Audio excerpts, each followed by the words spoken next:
Welcome to RenovatingRichesRadio.com with your hosts, Dennis Rodriguez and Ricardo Rosales. The show where we talk about turning rags into riches. We are not responsible if this is not work for you. Read the fine print only. Do not believe a word we say. Results may vary depending on how much self-education and due diligence you do. This is only for the action takers and serves as entertainment.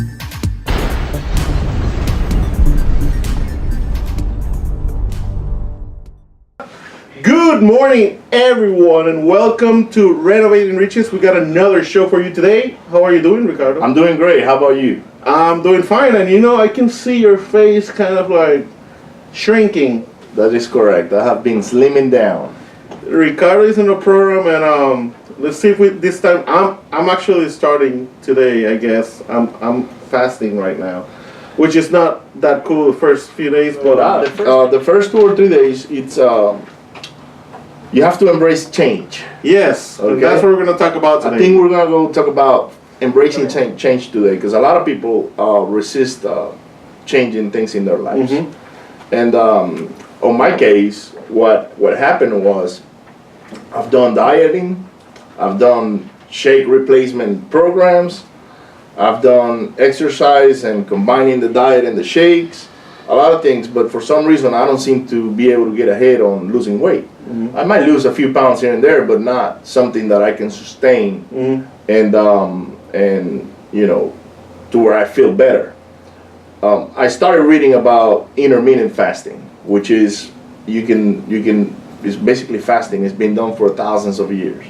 The Bible talks about it. But back then, people woke up and there wasn't breakfast. You got to go and hunt to get something to eat, right? Well, and that's something that we need to understand as human beings. Our body was, or a human being was built to survive. It wasn't built to have an abundance of food like we do today, right? And watch TV and sit on the couch and be pretty much, a vegetable, mm-hmm. if you will. Now, for the most part, if you have a job, you're commuting 2 to 4 hours a day, depending on which city you live. Some people it's maybe 40 minutes or so, mm-hmm. going back and forth. So we're a lot less active today than we were many years ago. Correct. Yes. And so we tend to get overweight, and that fat is going to store in our bodies, and that's why you see an obesity epidemic today.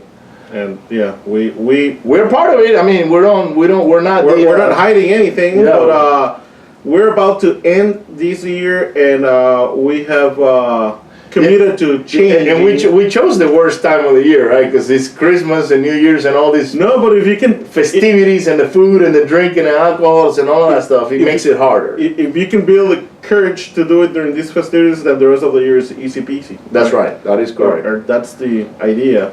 But so change is definitely something that, I mean, it's nature. You don't want to be stagnant and steady in one thing. So there's a lot of things going on in our personal lives and our business lives. We are starting to look for new offices. Yes. So that's change again, and you just have to embrace it. Enjoy the hunt for a new place. Whatever is coming.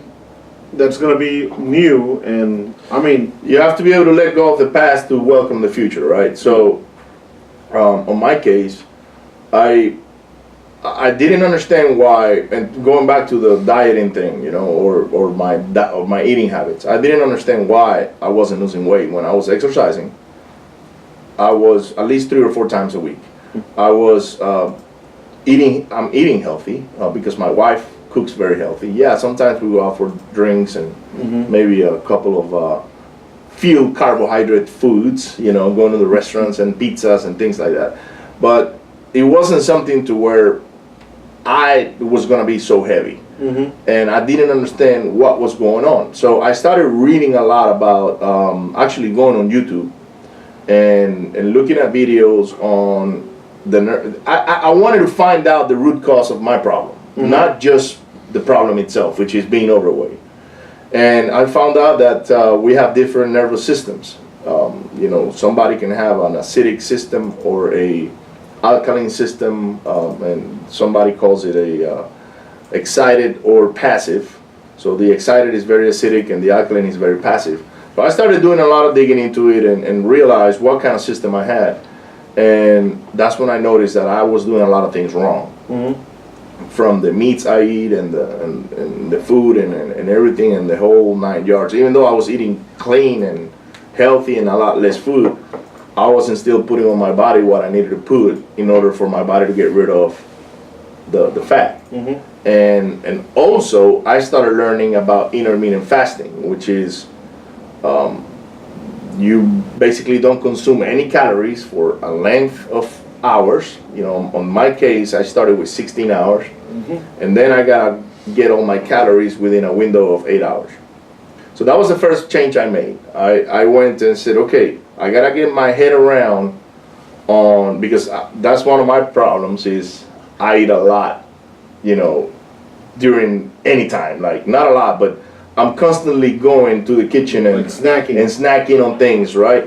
So I had to change that. That is the first change I had to embrace was, all right, now I need to change my habit of eating all the time to not eating for 16 hours and then packing my calories during the first 8 or whenever my window. On my case, I'm doing it from my first meal is at 12 p.m.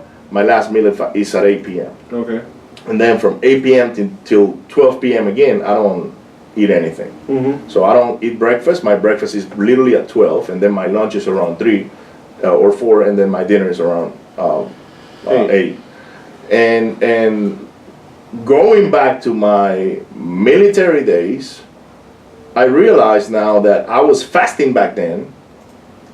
I just didn't know about it because when I was there, they set up our schedule to where we were fasting for about 14 hours, and then we were consuming all our calories in the rest of the time, in the other 10 hours. So that's why I was eating big, but I wasn't gaining any weight.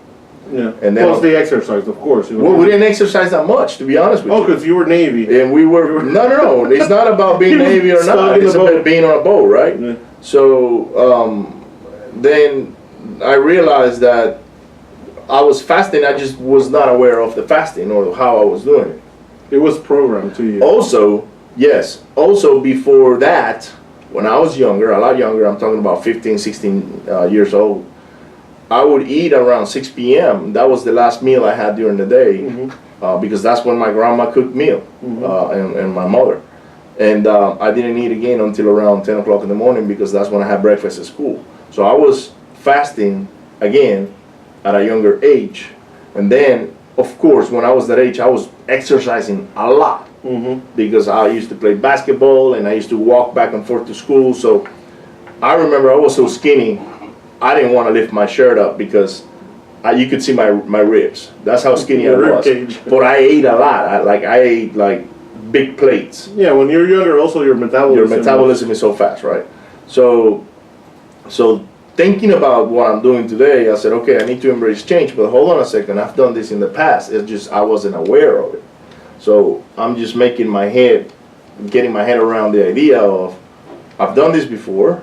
It's just that I wasn't aware. Now I'm aware. And just by making that little change in about a week and a half, I already lost 10 pounds. And now I'm getting ready to embrace another change, which is going into a ketogenic diet, basically. So same thing happens in business.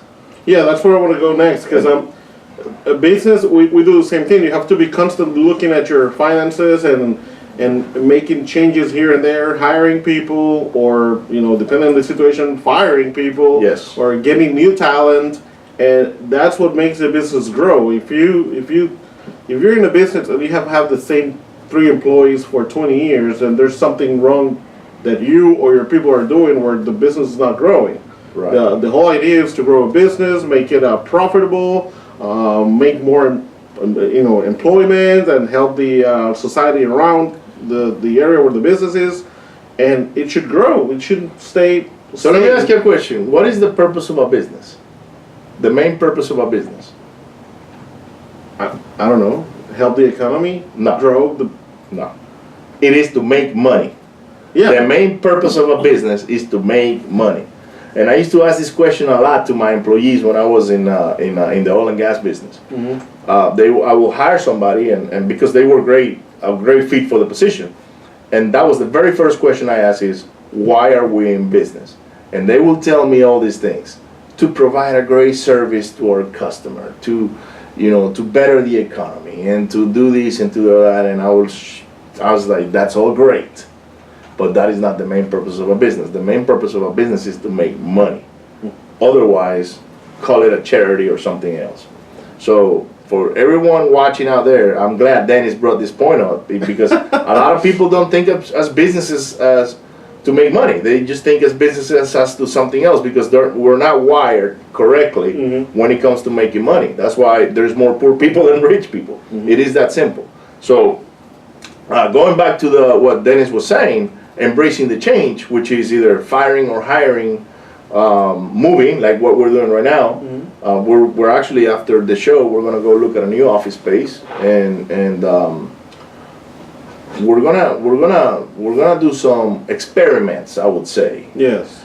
We're gonna downsize on size in the space, but we're also gonna start doing a lot more work from home, and we're gonna just schedule meetings throughout the week. That way we can all get on the same page. So that's the first change we need to embrace, because right now we just come here, we meet. Yeah, and everything has a purpose, right? Yes. You're not changing because you want to change. We're not downsizing the square footage because, I mean, it has a purpose. We have bigger goals in mind, and if we want to reach those goals, we need to start practicing some things, like remote working and all that. So it is especially as we grow in other markets. Exactly. I mean, we can't have a 5,000 square foot office every city that we decide to move to. Right. So this is an experiment. It's part of that change. We need to find out how is it going to work before we go out full scale and try to get other markets. So yeah, it's a process, but I mean, we're not scared of it. We're just we embrace it. We're looking forward to it and see how it goes. You'll be part of it. You all. You're going to see a new office, you're going to see a new space, and we're just going to see how it does. Yes, so it's going to do well, I know that. So, whatever happens is always for the good, whether it is a good thing or a bad thing that happens to you. So you got to always remember that, good things happen to bad people, and bad things happen to good people. Correct. So it's one of those things to where anything that happens to either you or your family or people around you, it is for a reason, and it's either to teach you a lesson or to make you grow as a person or to make you grow as a business. So the next step that we're gonna take on not only we're taking personal steps, as you can see. Dennis is actually buying a new flip tomorrow. I think it's tomorrow. The past weeks have been all about change. My wife's family moved to Houston, so they changed. They changed the complete environment. They went from Puerto Rico to Houston now, and unfortunately, it's because of what happened with the hurricanes and all of that stuff. And the island doesn't have any power. So talking about embracing change. That is a place that is going through dramatic changes right now. Yes. From spiritual, because some people will say, well, why is this thing happening to us? Why Puerto Rico? Why wasn't, I don't know, another island, the Dominican Republic? Why Puerto Rico? So a lot of those people are going to grow personally, and spiritually, because they're going to find the reason why, and it's because they had to go through those changes that the universe pushed through their way. Yeah. For the good or the bad. So, Houston is going through a lot of changes because of all this flooding that we had, and so is the way people buy properties and move, and we are going through our own change, which is, do we really want to commit to a 3-year lease, or do we go buy a piece of land, which we did already? We're in the process of doing something with that land to build our studio and our office and all of that. So we're going through our own changes. So life is about changes, and that's why we wanted to talk about this today. Yeah, it's like they say, the only constant in life it's change, Yes. which is. And you better get used to it, because sometimes the universe and life will throw changes at you that you were not expecting. Like when I got laid off back in 2015, I wasn't really expecting to get laid off. My wife was definitely not expecting for me to be laid off, especially when she was 7 months pregnant. But that was the change that I had to embrace, and I took it, and here we are doing a podcast today. Otherwise, I would be in the oil field right now. I was happy where I was. I would say maybe comfortable, but I was happy because I like what I did. You needed some change in your life. I needed change in my life. Sometimes you need to shake the tree and. Yeah, they shook me pretty good. They pushed the tree over. They knocked it down. Yeah, they knocked it down. So, in the real estate, when we focus about real estate here, it's because that's what Dennis and I do for the most part. What do you see on changes, Dennis, going from buying patterns, millennials, buying or renting, because what we were taught growing up is go to school, get good grades, go get a good job so you can live a good life and maybe one day buy a house, the American dream. Right, and leave, not the American dream necessarily, because in other countries it's the same dream, they just call it a different name. But it because the baby boomers, that's what they bought onto. Mm-hmm. But from your experience, what is your opinion on everything that is happening around the world when it comes to changes in the real estate business? Well, right now, I mean, there's a lot of things happening, right? We're seeing the millennials coming into the market, not necessarily to buy houses, but they're more geared towards renting. Then on top of that, you got the people that, here in Houston, our local market, that flooded. Some of them don't want to own a house ever again, because they find out, unfortunately, by the flooding, that all the money they put into their house, all the equity they thought they had in their house was gone. Wiped out in a few hours. In 3 days. And we have tenants. I can think of one specifically. Then when they rented, they told me, we're gonna stay here at least 3 years, and I was like, I opened my eyes like, okay, that's good for us. But I asked them, so you never own a home? And they were like, oh yeah, we own a home long time ago. We went through I don't know if it was a fire or something, but they had a very bad experience with the insurance and all that. Their equity was wiped out, and they quickly realized that owning a home, it's not as. Which brings me to a point, by the way. I'm going to interrupt you there for a second. If you are flooded, or you have a fire, or something that has to deal with insurance, you need to hire a public adjuster that is going to make sure that you get the most out of your insurance policies. Because the insurance companies will give you the least amount of money that they want, that they can give you, if you're not on top of your game. Mm-hmm. And I did that with the house that caught a fire last year, and I remember my agent at the time got very mad because he thought that the public adjusters were bad people and all that, and he called them all kinds of names, and I'm not gonna mention them here on the show. But I said, look, I'm gonna stand my ground, and he's gonna go to battle for me. You're just the marketing guy. An insurance agent is just a marketing guy. Their job is to sell policies. Yeah. Their job is not really to go fight a claim for you. They might do some digging for you because they want to keep you as a you're a client. But that's how he lost me, and I no longer work with that guy. But if you go through what Dennis is saying, make sure you get a public adjuster. We got to show.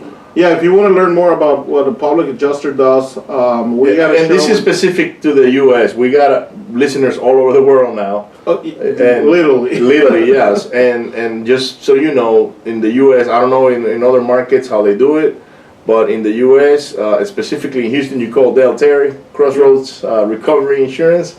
He'll do a great job for you. So and we got a show. I mean, you can go through go to podcast our podcast channel or the YouTube channel, and you'll see it there. You know, Dale Terry, public adjuster, and just watch that show. It's pretty amazing, and the wealth of knowledge that he shared that day was amazing. We need to bring him back. Yes, but he's been a very busy man. I can only imagine with all this flooding. He's working down in Rockport area, and where the destruction was even worse.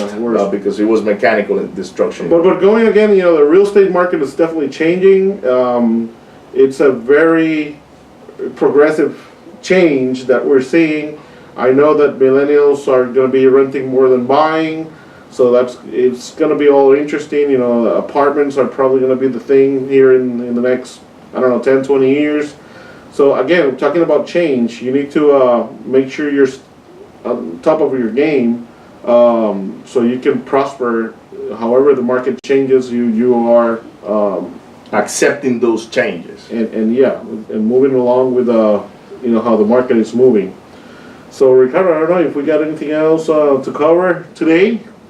Yes, we do. What you got? Change. Embrace change. So, give you an example. You're selling a house, and the house doesn't sell. What do you do now? Lower the price or change your marketing strategy. Embracing change. Exactly. You can sell it, then you go rent it. If you can rent it, then maybe try Airbnb now, because now we got Airbnb. Airbnb is great, by the way. We just had a great experience in Austin when we went to the Formula One race, and instead of going back to hotels, I like hotels because the beds are fairly new and comfortable, but they make your bed. They make your bed every day. So this time I had to make my own bed, but there was nothing wrong with it. I already do that on a daily basis. So. I like the fact that we had a big house and we could cook. We did barbecue. So I'm embracing change, going from hotels to houses. We're gonna go to Vegas in February, probably, and we'll probably do a show there. And to see Mr. Uncle G, they call him, Grant Cardone. For those of you that follow us, he's big into real estate and multi-family investing, and we want to go learn from those guys. So we're investing in going to Vegas and watching the whole thing, and we're gonna go Airbnb again. I think instead of staying in the hotels, and maybe get a big house, and we're gonna bring some of our investors with us. That way we're all in line, and they're excited. At least the one that I talked to about, because for him that's new. He's never been to seminars or those kind of things.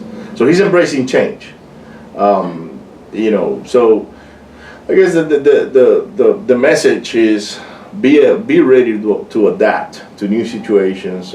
Life is gonna throw curveballs at you and swings, and you're gonna have to duck down and let it go and watch and react and basically embrace change. And you will be fine if you're flexible and you can adapt quickly. Human beings are one of the, most adaptive, resilient living things on Earth. We can adapt to cold, to heat, to water. Whether we are in flooded areas or we live out to sea. We can adapt to any situation, and a lot of the things, or a lot of the problems we've seen with people is that they don't adapt because of their upbringings, the way they were educated by their parents or in school system. If you think about it, we've been literally brainwashed since we're very small, like 2 years old. Yeah, when you're a child. Because since then, you're getting indoctrinated into a habit of going to school from Monday to Friday, from 7 or 8 o'clock in the morning until 3 to 5 o'clock in the afternoon, every day until you actually get done in university. For what? so you can work. So you can be a work machine and work for a corporation. Believe it or not, that is what they're doing. Corporations and the way the school system is set up is to pump out employees. It's not to pump out entrepreneurs. It's not to pump out CEOs. It's not to pump out a business owner. And I feel guilty of it because I went to school and I did all the things that I was supposed to do. And Well, sometimes you don't have a chance. I mean, it's not like no, they made me. They made me like that's you the don't have a normal thing, choice. right? It's like That's like being born with a certain religion, right? Do you get to pick that religion? No. They tell you are Catholic or you are Muslim or you are Christian or whatever, and that's what you grow up thinking about. But yes, you don't have a choice, but you do have a choice to change. It's like later in life you can change. well, to be honest with you, I didn't want to be part of that since I was a child because I was a D student. I flunked everything that you can think of. And it wasn't because I was so dumb. It was because I didn't want to go to school. I didn't want to study. I wanted to work. I wanted to do some other things other than sit in a classroom. I got bored very fast. I remember on my last year of high school, I flunked 5 of the classes I was taking. And 20 years later, I find myself hiring some of the people that were top of the, on top of the class. Why was that? Because they fit the perfect model for the employee that the society is making, but I didn't. I didn't fit the model, but there was no curriculum for me other than go to school and get good grades. Yeah. And if you don't pass, you're gonna get punished and penalized. Which your dad apparently tried to do many times, and Well, and that's one of the funny things is my dad is me and my dad are very much alike. But he wanted me to go to school because he thought I was going to have an easier life than the one he did. Mm-hmm. My dad is an entrepreneur. And he said, well, son, just go to school and make sure you go get good grades so you can go to a good university, and I'll pay for all of that. And he did. He put all the resources available to me. But I didn't want to do that. I wanted to do what he did, which is work and make things happen. But he didn't allow me, and that's why I had to go away from working with him at an early age, because he was against what I wanted to do. Yeah. See, he wanted me to do something, but I wanted to do something else. I would tell him, I want to be like you. I don't want to be a doctor. I don't want to be a lawyer. I don't want to be a whatever. I didn't for anyone else. I didn't care for the 4-year degree. Then I had to get it in the Navy, but it was different. I was pushed into it, or I forced myself into it. But, anyways, embracing change for someone that's being educated to go to school from Monday through Friday, from 8 o'clock in the morning till 5 o'clock in the afternoon, which is the same thing as the 40-hour job, work week. Embracing changes for a person that's being conditioned for that long is not that easy. No, But it's not that hard either. Because once you start realizing that it is actually better to own your own time than to be on someone else's time, you will do anything it takes to make that jump. Mm-hmm. And you are a perfect example. You went to school and you got good grades. Then you went to university and graduated as a civil engineer. correct. Then you went and got actually very good jobs. You were making pretty good money when you decided to quit your job and come do this craziness that we do, right? Yeah, yes. So, but you did it because you were embracing change. I mean, Yeah, I'm definitely not scared of it. Right. And of course you had a past experience in Puerto Rico when you own your own job. It was my second time embracing change, or that big of a change, and I'm definitely, I don't regret any minute of it. It's not for everyone, I can tell you that. Yes. Some people are going to be employees regardless. Yes. That's just their personality. So. But yeah, again, talking about change, that's big change. Go from being a salaried employee with a steady paycheck coming in every Good other salary. week to Because it wasn't a bad salary, and you didn't hate your job. no. You liked your job. You still talk about it. And I didn't hate my job either, and I had a pretty good salary. But I had to embrace the change. Yeah, it's just the freedom that what we do provide us. Now you could not get me back into that. No way. I don't care how much money you throw. And you know what's funny? Well, not funny, but this is the thing that once you own your time, and you're doing something you really love doing, you don't see it as a job. And It's not. This past week, like I said, my wife's family moved from Puerto Rico over here to Houston, and they have been asking, okay, so what time you need to be at the office? And I'm like, I don't know. Whatever. And they're kind of like asking me, oh, you have to work tomorrow, and I'm like, sometimes I feel like saying, no, I don't have to work tomorrow, because what I do, I don't see it as a job. I don't see it as work. I need to go and see a house. I need to go and put a house under contract. I need to go out and create, the marketing list for next week's campaign. But I cannot visualize that as a job. I cannot see like I need to go to work. It's more like I need to go and do some things to make money, but it's not necessarily a job. It's not necessarily, I don't see it as a work. So, I've been debating with that, this past few days when they asked me, oh, Dennis needs to go to work tomorrow. I'm like, no, I don't.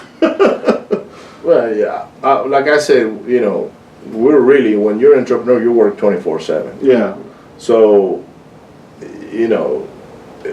you're going to get on a Saturday, on a Sunday, you're going to get things that you're going to have to go do that are part of your job or your business or your company, but they don't seem like work. No. You just go do it and you're happy, and it's a lot different when you're a Monday through Friday kind of guy. Exactly, that's where I was going to go. And they call you and say, hey, you got to go to the office on Saturday. You go, I got to go. What? There's no way I'm going to the office on Saturday. That's my day off. At some point, Fridays start feeling the same as a Monday or a Sunday or a Tuesday. And sometimes we caught ourselves talking about what day is today, day of the week. Yeah. Because we probably worked on Saturday or a Sunday, maybe not on a Monday, or we do on Mondays because we meet, but sometimes, like you said last week, hey man, on Friday I'm going to be disappearing because I got family in town and I got to take care of them. Cool. So when you get to own your life and your time, is it easy? No, it's not easy. Change. Just embrace the change. You got to change. Sometimes you're going to have more month at the end of your money, which, it's part of that roller coaster. It's part of that roller coaster. But if you start being consistent and things start happening to you on a consistent basis, then you're not going to have that problem. So, with that being said, we got to go see an office, guys. New office for direct mail out, and maybe same as cash.